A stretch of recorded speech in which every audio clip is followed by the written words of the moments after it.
8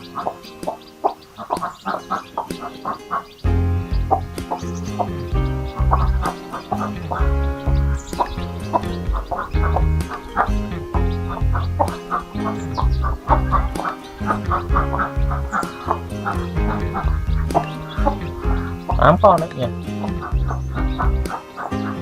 Với 2 quả đó để nó có 8 con. Thế tốt rồi.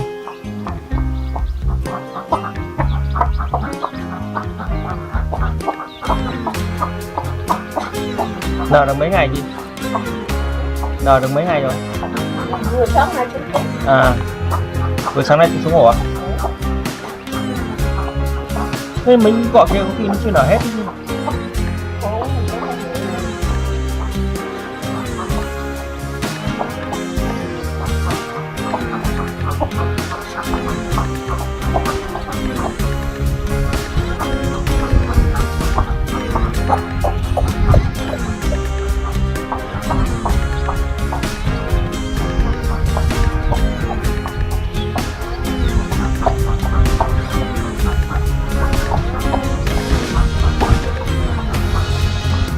Thế giờ để đi chăn trâu với thằng Trung à?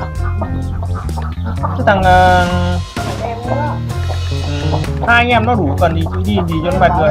Ba bảo là không có ai hụt thì bảo là có thằng anh nó hụt ôm khóc. À.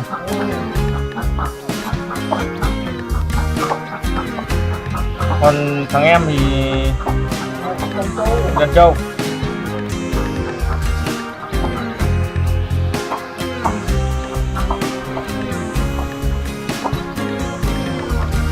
Thằng em nó chắc được chưa? Nó có mấy con? Nói ra. Con bên này, con bên kia. Không đuổi được hả?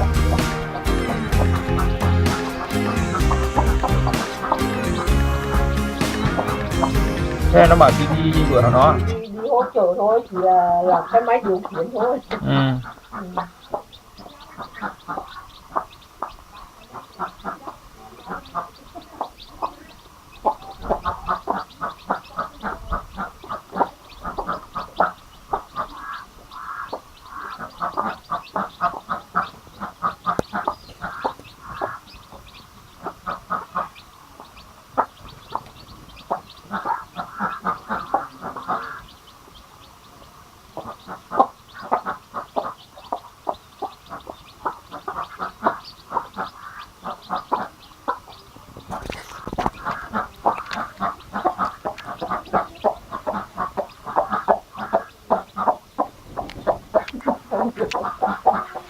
Bắt con là mẹ nó chơi ngay đấy nhỉ?